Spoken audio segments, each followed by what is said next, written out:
Thanks for the introduction. So basically, if you've ever run a machine learning project, maybe with an external client or with some internal business partners, this might have been the first conversation that you had with your new client.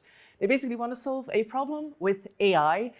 They have no data, there's no prototype, but they're sure that they want probably 95% accuracy, maybe 99% accuracy, some random number, but they're very certain of this particular part. So this is a conversation that we typically have. And what I just want to say, if you do encounter that kind of expectations by the client, it's probably first step is to manage these expectations with your client. And I'm a huge fan of taking this into steps and building up the complexity as we go. So let's say that we'll do a first prototype first. And in this prototype, we'll focus on the data model. We'll assemble some data sets because it sounds like a good idea.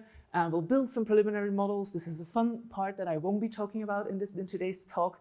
And then we'll be able to assess some accuracy and efficiency baselines in this prototype.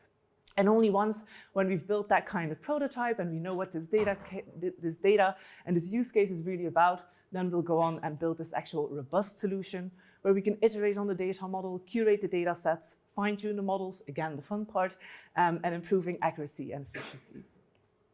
So let's build that prototype. Obviously, we'll need to first select the right data, model the data, build the ML models or the algorithms, and then perform an evaluation. And I would argue that while doing all of these steps, what we really need to do is to be focusing on the data, because I think the data is really first and foremost in your, should be front and center in your project. And I think I'm really preaching to the choir in this particular conference. It's been awesome to see all of the data-related talks in this weekend, obviously.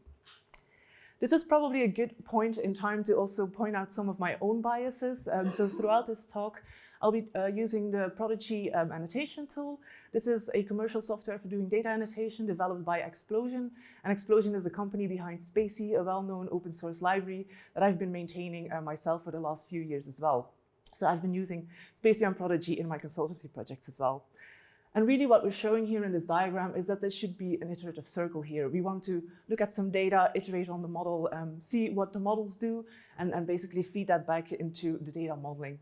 And this is what today's talk is about. I want to give you some examples about data biases, how to find them, how to correct them, and preferably even how to avoid them. And well, probably not in this audience, but I have encountered some skepticism in the last, let's say, year and a half, where people go like, can't we just zero shot it these days? We have all of these awesome LLMs, everybody knows ChatGPT these days, so can't we just zero shot it? What this really means is we don't need any data. The LLMs will probably just do just fine. And in this screenshot here, you see when you're asking the LLMs about labeling furry animals or labeling annoying animals, it will do a reasonable job, right? And it's fair to assume that nobody ever created a data set that had furry animal as a label and annoying animal as a label, but still ChatGPT can generalize to these unseen labels as it understands their meaning, and the air quotes are important here. But still, it does a reasonable job, right? That's all fine and well, and LLMs are super impressive, but I will argue, and I'm sure everybody here will agree, that we still need proper gold annotations. First and foremost, to do a proper evaluation. If we haven't set up a proper evaluation, then there's no way that we can measure progress while we're building the project, and we won't be able to measure performance at the end of it either. So this is, I think, the most important point. Then there can be all kinds of other business reasons as well. You might be looking at training a supervised model, something smaller and more specialized than an actual LLM, can be more cost efficient, can even be more accurate, as we've seen in Ines's talk yesterday as well. And then there's other reasons. If you do want an LLM, and there can be good reasons to have one, is you can either fine-tune an open source one, or you can provide some examples in a few shot setting. Either way, I'm sure you will agree, we'll need proper gold annotations. And this is something I'm super passionate about and happy to be talking about today. So let's go through the steps of developing this prototype, and we'll start at the end, just to mix things up a bit. We'll start with the evaluation. And what I think is really important that once you've set up an evaluation is that you go and evaluate your evaluation. And it's probably easier to explain to you what I mean by that by just running through a use case. So this is a use case that I worked on several years ago, and this is another bias of mine that I probably need to explain. I've been working in NLP for several years now, more than 15 years. So most of my examples will be coming from the NLP field, but I'm certain that a lot of it is actually really just, general knowledge that you can apply to any machine learning knowledge, be it image recognition or other ML things. So this is a standard sort of NLP task where you are looking at a piece of text. And in this case, we've noted the entity WMO. We've noted this as an important entity. And what we want to do is entity linking or disambiguation. So what this means is we want to read the context and understand what kind of actual real-world entity is being referred to in this text. We have to use a knowledge base to be able to identify this entity. And in this case, we're using Wikipedia and its underlying data knowledge base, Wikidata. And in Wikidata, we have an entity called World Meteorological Organization. It has a unique ID, which starts with a Q. And this is clearly the entity that we're interested in. This is an agency of the United Nations that works around meteorology. The same entity is also represented on Wikipedia and has its own Wikipedia page. And these two things are interconnected. So if you know the Wikipedia page, you know the Wikidata identifier and vice versa. So this is, if we're able to identify this unique identifier from the text, then we know exactly what entity we're talking about. And this is extremely important for sort of grounding text mining information to databases and external knowledge. So this is an interesting task to work on, so that's what we did. So let's think about this task, how we can assemble some training data without having to annotate all of it manually. Our first idea was to basically look at the wiki links. So if you've ever worked with Wikipedia, you can see this article on the left about Ada Lovelace, clearly one of my idols. And at the bottom of this particular paragraph, it says that she married William King in 1835. Now, if you go to Wikipedia and search for William King, you will see on the top right there that there's a lot of William Kings throughout history, right? There's a lot of them in arts, politics, all sorts of William Kings with different nicknames and other sort of second and third names who were born in different periods in time, and so on and so forth. There's one particular William King that we're interested in. He's a guy called William King Knoll, and he's the first Earl of Lovelace, which is where Ada King or Ada Lovelace got her actual final name, how we know her from. So William King Knoll, the first Earl of Lovelace, is the actual identity or sort of unique identifier that we want to resolve to. And if you look into the source of Wikipedia, you see the sentence, she married William King, actually has this inter-wiki link where it does read the full name of this article. So basically Wikipedia is full with all of these inter-wiki links. We can just basically harvest them, mine them, and get all of this training data for free. Because in this particular case, we want to learn the entity linking algorithm needs to learn that if we're talking about Ada Lovelace, and there's a certain William King mentioned in the article, probably it's this, Earl of Lovelace. Okay, so we'll be using that data. What we did here, as you can imagine, Wikipedia is quite large, so is Wikidata. So we assembled a knowledge base from Wikidata, but to be able to keep it in memory, we pruned this knowledge base quite heavily. We removed infrequent entities and synonyms so that we basically only stored 14% of all of the concepts, but we're still able to obtain 84% of sort of maximum achievable accuracy. If we assume that we have an entity linking algorithm that is always correct, it would be able to resolve 84% of the cases in our training data set. So that is this is sort of the maximum recall. We cannot go above that. We can also test a random baseline, just saying that, if you see a William King in text, just pick any of the William Kings you see there in that disambiguation page, pick any of them, and we'll see what happens. This is a random baseline, and in this case, it achieves 54%. And then we come to the actual fun part that needs another whole different talk, so I won't go into detail here, but we implemented an entity linker model with Spacey and its underlying machine learning library Think, and we achieved 79% accuracy, so this is F-score. That looks great, right? We were pretty happy at the time. We're like, well, that's not a bad start. It was just the first attempt at this, so we were quite happy. Until we looked again at our evaluation. Let's think about prior probabilities. Assume that you have a mention Obama in a text in Wikipedia or in a news article. Well, you will see that it's almost always linked to Barack Obama, the 44th president of the United States, and his identifier is Q76 on Wikidata. So we could simply say, if we see an Obama mention in text, we'll just go ahead and predict Q76 because that does seem like the most frequent thing to do, the most probable thing to do. And this is what I call the prior probability baseline, and this achieves 78.2% on this data that we had assembled. That's quite unfortunate because our model actually obtained 79%, which, as you can see, is only marginally improving upon that baseline. So that's a little bit of a blow. This was years ago. I've recovered ever since, and we've worked on this project and improved upon it. But this is really just an example case to tell you that don't just be happy with what looks like a good evaluation score. Keep digging deeper and see what is really happening with your evaluation, with your baselines, but also crucially with your data. Let's inspect this data a bit more. So this data that we've been using to train our entity linking model from these wiki links that we've been mining from Wikipedia. You have this sentence here that is talking about ancient civilizations of Greece and Rome. And the gold reference, if you look at Wikipedia, they will go and link this Greece mention to an article about ancient Greece. That's obviously a good idea.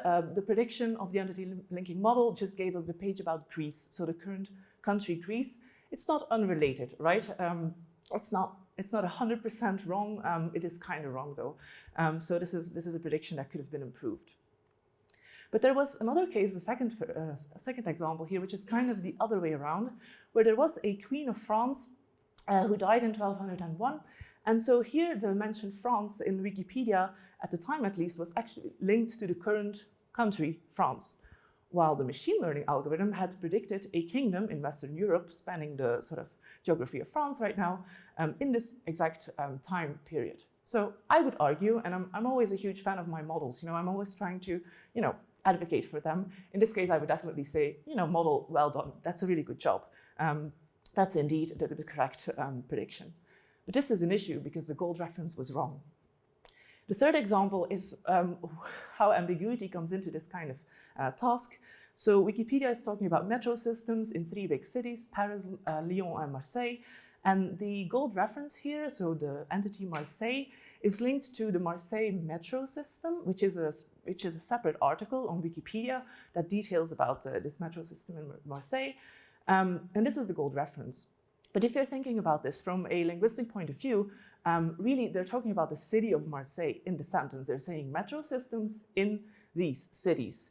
So I would argue again, again, advocating for the machine learning algorithm, that they've actually done a good job. They've linked the city of Marseille, which is correct. But I can also understand why the gold reference is what it is, because in Wikipedia, you want to guide users to other related articles that can be relevant to them. So, you're thinking maybe they want to know about this specific article about Marseille Metro. Really what this boils down to is that we've used a training data set that wasn't really supposed to be used for the purpose that we were using it for. In this last case, I do want the algorithms to predict the city of Marseille, but it's just a bit of a mismatch with how the data was originally created. So one important learning here is one that has always stuck to me is make sure that you climb the right hill. Think about your data. Is it reliable? Is your test set representative of what you actually want to do with this use case in real world? Are you perhaps looking at hierarchical concepts, and are you penalizing your methods maybe too harsh if it makes mistakes that are closely related? Think about, ancient Greece and Greece, or the Marseille Metro and Marseille. And the other thing that we saw earlier on, are you evaluating your model's accuracies and comparing it to sensible baselines to give you an idea of where your model really is at, and not just looking at the accuracy level? So with all that in mind, let's go and have a look at the data model and annotation strategy, which is sort of the previous step in developing the prototype. This is another use case that we've worked on as a consultancy project, where we wanted to identify school names or names of school districts in text. And the client had done an awesome job at already creating the data model and had already done a sensible set of annotations. And then we trained an initial NER model with Spacey, and we obtained 92% F-score, which sounds really good. NER is not that difficult a task, so it's just recognizing the entities rather than already linking them, so just finding whether there are school names mentioned in the text, and typically NER can do quite a good job. So we were pretty happy with 92% F-score. There were a few tricks we could do, adding transformer models and so on to make this a bit better even. But we were happy with this baseline, and we were going to build on top of it. But me being a bit stubborn and sort of always a little skeptical, I just want to do a qualitative analysis first. even if it looked quite good.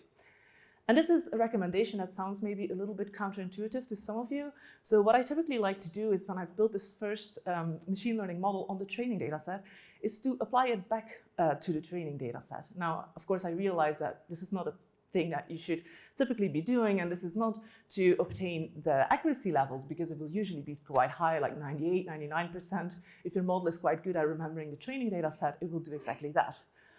But when you do apply it back to its own training data set, go and have a look at the false positives and the false negatives that your model is producing on the same data set. Because these can often tell you a lot about annotation errors, sort of structural issues and biases that might be hiding in your data set that are being obscured by high performance levels even. So in this particular case, let's have a look. We have some gold entities in the data set here. For instance, CPS and NYC are names of schools and districts that have been tagged as such. And then there's two others where Broward County Public Schools has been tagged as one entity, Harrisburg School District has been tagged as another entity. And what you see here, the difference is what you see is that in the third and the fourth case, the whole noun phrase is tagged. So the words public schools and school district are tagged inside of the entity, while with the first two cases, this is not the case, right? It's just CPC and just NYC. And the words schools and districts haven't been tagged in the first two instances. Why is this important? This is exactly because we saw that when we run the model back on its own training data set, it was producing false positives that looked like this. So for instance, it was producing Harrisburg as the entity rather than Harrisburg School District. And it was producing, and vice versa, it was predicting NYC districts and adding the noun into the entity. What this means really is that the model was confused. Right, it has gotten some confusing cases, and it wasn't quite sure whether it should include these nouns, these more generic nouns like schools and districts, into the entity or not. And this is why it was producing some false positives. And this wasn't a huge deal. The performance was still quite good, but this is something that you want to address with the client and think about how we can avoid this kind of confusion in the model, because it does mean that your model is spending some time on decisions that aren't really that important in the end. So it would be better to just sort of clear this out. One thing that I typically like to do in this kind of case is to write up annotation guidelines for the project. And in this case, we did exactly that. Even though the client had already created some annotations, they were open to revisiting some of the annotations and discussing these guidelines. In other projects, if they haven't done any data annotation yet, this is something that you should do basically right from the get-go.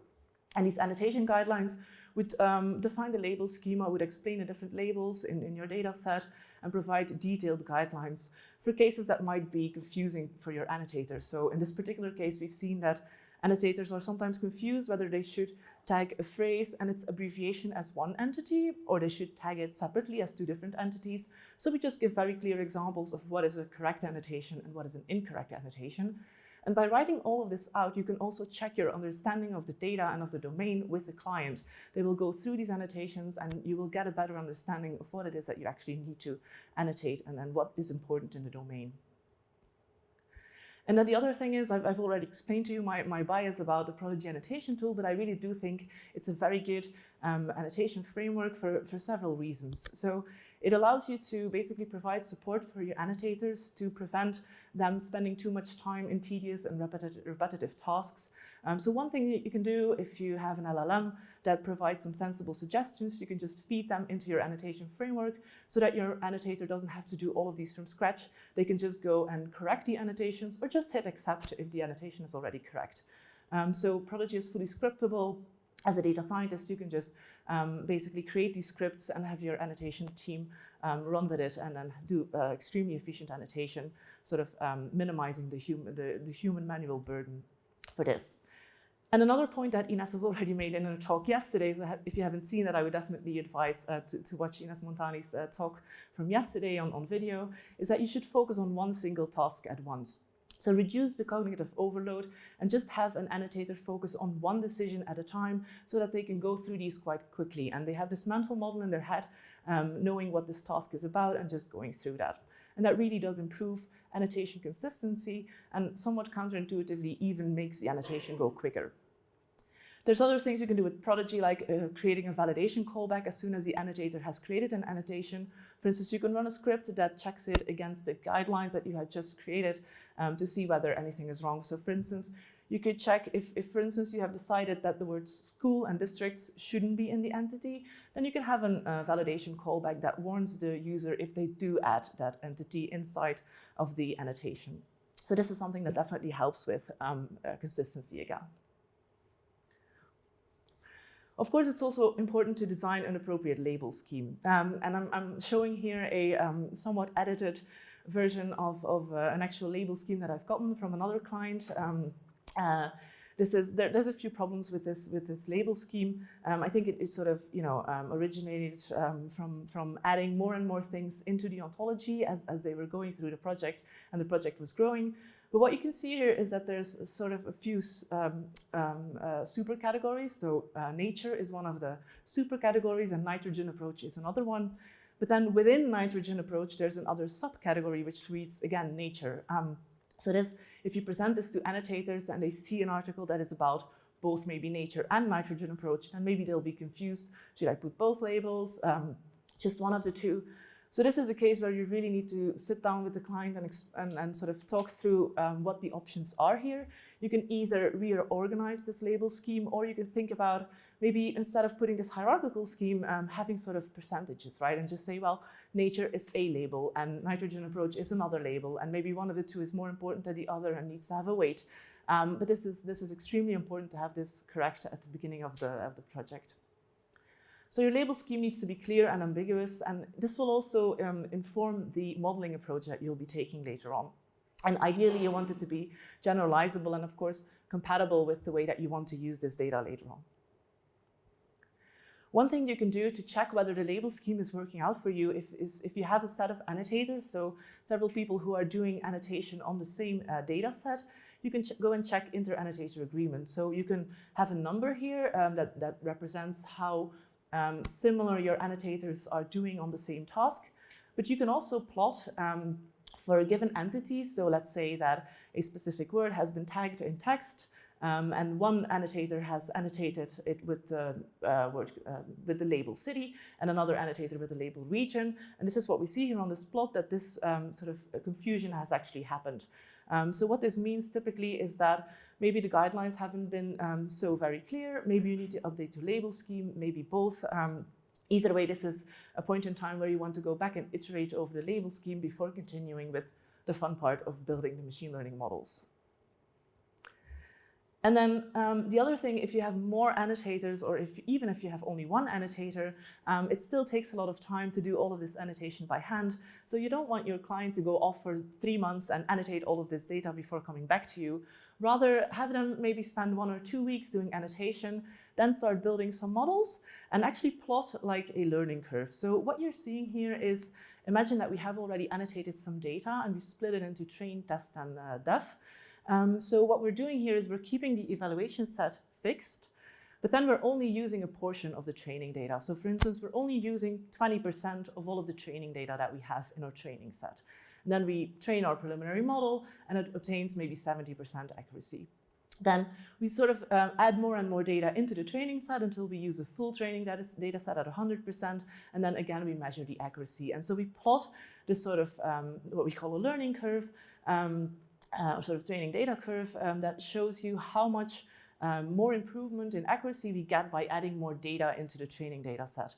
And in this particular case, you can see that it hasn't quite started leveling off yet, so we're still gaining some accuracy. So then you can confidently say to your client, well, maybe let's annotate a bit more data. I know it's tedious, but it will get us a higher accuracy, so let's go for it. And finally, this is something that I really love to do with clients if I have the opportunity and if they're open to do. This is setting up an extrinsic evaluation, ideally from the get-go. So we see here on the left, we see a sentence from a clinical trial. So this is a clinical trial where they have tested 15 patients with 3 different drugs. And so the drugs have been given to the patients, and then in the clinical trial, they've basically followed up on the efficacy of these drugs and how well these patients were being treated with these drugs, and sort of comparing the different patient groups. So this is a very sort of typical setup in the pharmaceutical setting. And in the intrinsic evaluation, you would be looking at whether or not you can pick up the right drug name, whether you can relate it to the right set of patients, and the dosages, whether they relate to the correct drug, and so on and so forth. So this is really sort of in NLP terms, is a character-based annotation. And the data model that we'll get from that highly corresponds to the machine learning, or rather the NLP algorithms that we'll be using. But really what your client needs at the end of this is sort of what we see on the right-hand side is what I call the extrinsic evaluation. They really just need a tabular format of this data, right? They just need to know there was a first group, 5 patients were in that group, they were getting this drug, and that was a treatment dose. And then if we analyze more of this clinical trial, ideally it would also say what sort of the results of these drugs were and what the efficacy numbers were. But that is what I call the extrinsic evaluation. And it gives you a higher level overview. It helps you understand what the actual requirements are by the client in its downstream processing. And it's also robust to changing the data model. So even if you would be changing labels or annotation approaches on the left-hand side, this extrinsic evaluation should largely remain the same. So it gives you a sort of very clear, stable way of evaluating your models and your progress throughout the project. I really think it's very important. So think back to our NER model where we had this gold annotation that says Harrisburg School District, and then the prediction was Harrisburg. And we said at the time, well, for entity recognition methods, this is both actually a false positive and a false negative, because on the one hand, it is not predicting the gold annotation, and on the other hand, it's predicting something that is not in the gold annotation, so a wrong prediction. And this will artificially result in lower precision and lower recall. But if you think about it, if we're still able to identify the correct Harrisburg in an entity linking setting, if we're saying, well, this is the school district, and either of these 2 predictions would help us get there, then in the extrinsic evaluation, we would have seen that. We would have seen that it doesn't make all of that big a difference in the end. So we can probably pick either of the 2 labeling approaches as long as we get to the correct result at the end. So finally, and this is usually the first step in your machine learning project, let's think about corpus construction. So how do we get the data, and how do we divide it up into sensible data sets? This example use case is from a research project that is being run here in the UK, where they want to identify the fauna and the seabed sediments. So they're going out with this largest research boat, and they're taking pictures of the seabed. And they want to know, for instance, is the seabed muddy or sandy? What kind of animals are living there? What kind of fauna are we seeing? And these kind of things. This project is interesting because there's different equipment that they're using for these boats. So maybe next year they'll use a different boat to go out and take pictures. And so there's all sorts of varying image quality that we're seeing in this data set. And this poses a bit of a problem in machine learning. There's really an inherent bias because you cannot guarantee that the same equipment will be used next year. So again, thinking about sort of the prototype versus production split, in this case, I would really recommend to stick to a prototype that is clearly defined. Let's say we'll only use pictures from these 5 different equipments or from these years that we've taken, and we'll have to clarify this to the client, because often enough we see a client agreeing to a limited scope, only to then take the models afterwards and try to apply them to data that is out of scope. So this needs to be clearly discussed with them. But I think this is useful to do because it allows you to set a reliable benchmark on data that is sort of fixed from a specific sort of input scope. Beyond the prototype, of course, once you have set that benchmark, you'll want to think about maybe running some data augmentation, adding artificial noise so that your machine learning models become more robust, adding artificial examples or cropping or zooming images to create more variation, and so on and so forth. You can also explore different architectures in machine learning, maybe training different training hyperparameters.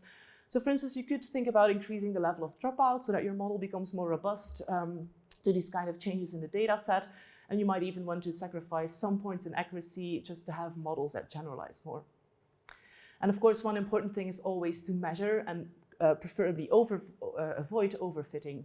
So overfitting is just when your models are doing well on the training data set, maybe you're getting like 95% on your training data, on your dev data, really this should have said dev data. So you're getting 95% on your dev data, but only 80% on your test data, then you've clearly overfitted your hyperparameters and you will not be robust enough to run this on new data. And then once you're in production, the other thing that you can do is you really need to detect the data drifts. And you can either do this manually or automated. Manually, you might have a system that is in production where you're getting feedback from users, and the users might be telling you at some point that it seems like there's a lot of errors in the data. Or you could do yourself some focused annotation efforts every once in a while just to make sure that you have an up-to-date evaluation data set. But there's also automated things you can do, and I think this is often overlooked when having a model in production. You can basically measure, for instance, its label distributions and see whether this is shifting over time, which will tell you that there might be something different in your data these days. You can also, if the model is outputting confidence scores, you can also measure those, and if those are sort of going down, then perhaps your actual predictions are degrading as well. So this is something that if you run these automated tests, then these might help you sort of decide on doing a manual sort of curation effort on the production data. There's another example use case that was inspired by doing a client case as well, and that's also about how to select input data for this machine learning project. So in this particular case, the client wanted to identify all the political actors and opinions around a certain theme, in this case, Brexit. So this is from several years ago, I'm sure the UK remembers. So we see all of these articles, and what the client had done is they had sent me this batch of articles that they wanted to start working on. And I kind of wanted to know where this batch of articles was coming from, because you can imagine there's a lot of news articles, right? There's many news articles being published every day. So how was this particular set, how was it selected?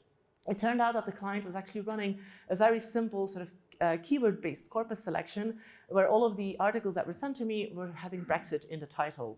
But in the end, same thing, the client was expecting this to run on all the news articles, right? It was expecting that if we would just have a focused set of training data, then this machine learning model would magically work on all the data as well. But that's a little bit of a tricky thing to do or to assume, because this will prevent you from assessing the number of false positives in other articles that do not have Brexit in the title but do talk about Brexit, like this one on the slide. And by already limiting yourself from the get-go of the project, you can't evaluate those cases. So that's a problem. What I would recommend in this kind of case is that you basically formalize the input selection procedure. And often this is something that a client wouldn't think of, but so it's something that you have to think of while scoping the project and telling them that this is probably a good thing to do. In this case, for instance, you can train a simple document level classifier first. There's several varieties of this. You can, for instance, try and distinguish political news from maybe sports or other categories, or you can go and try identify actual Brexit-related articles with this kind of document-level classifier. And this would be a first step, sort of a separate step in your NLP pipeline. There's a bonus advantage here that most clients will be happy to hear about. If you do spend the effort and time to create that general model, then you will be able to reuse it in future projects as well. So let's say that the client next month isn't interested in Brexit anymore because you know it happened, and maybe they just want to analyze political stances around the renewable energy. So then you can go ahead and use that first document level classifier and then maybe have some other processing in the second part of your pipeline. And this is also a strategy that you can think about if you have large articles, for instance, that have all of these irrelevant paragraphs and only a few paragraphs are interesting, then you might train a quick binary yes-no classifier that helps you identify the interesting paragraphs first. It will definitely make sure that you have a more cost-efficient model down the line. So what I call a waterfall strategy would look like is that both the annotation as well as the model building would be happening in 2 steps. Again, with this philosophy of doing one sort of task in annotation at the time. So here we would ask the client to identify the category, for instance, in this article. Is it sports? Is it politics? Is it economy or something else? And then with that data, you can train a text-cat algorithm, which is usually quite efficient and quick to train.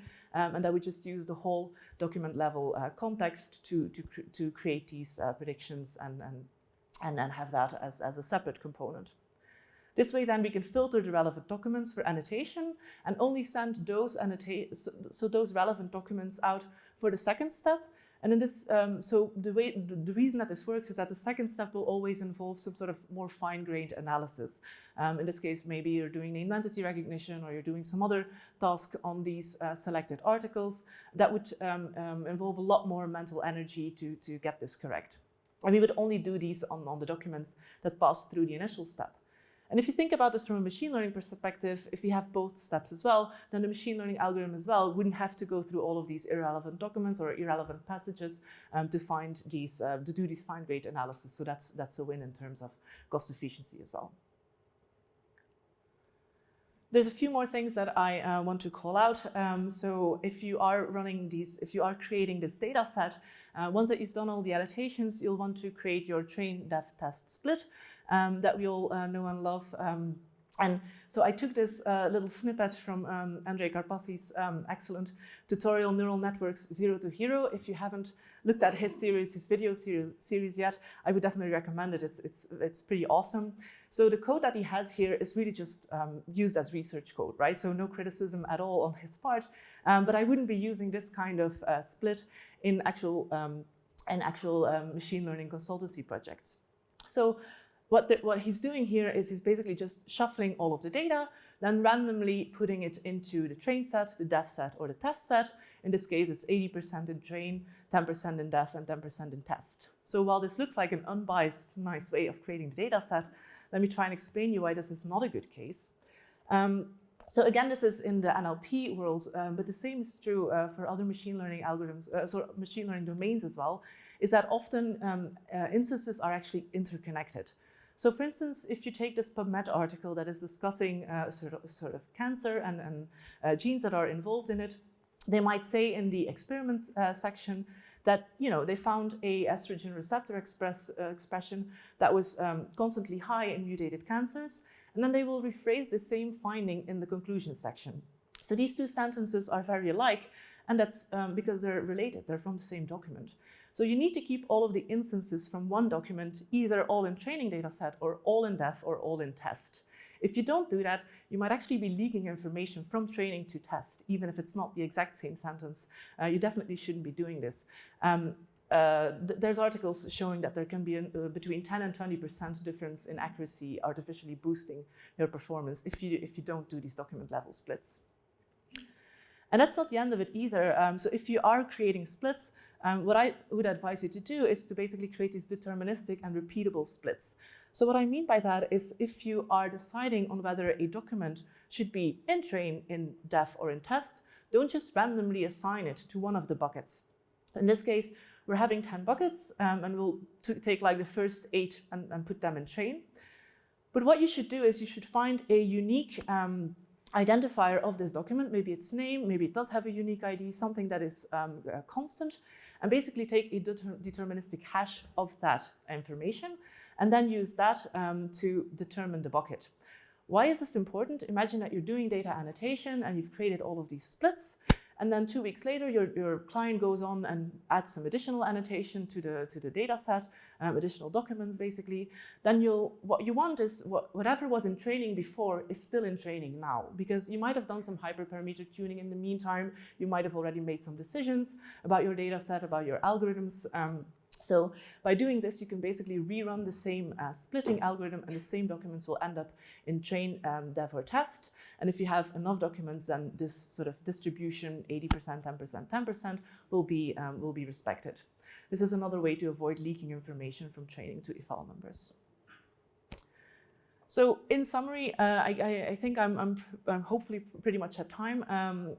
So these are just my recommendations for running a machine learning project, all in one slide. I will definitely send out the slides as well, so that you can go through them. And this is me. I'm also, like I said, an open source maintainer of Spacey and Typer, which I haven't been talking about today, but maybe at some other point, or I'd be happy to talk about them in the break as well.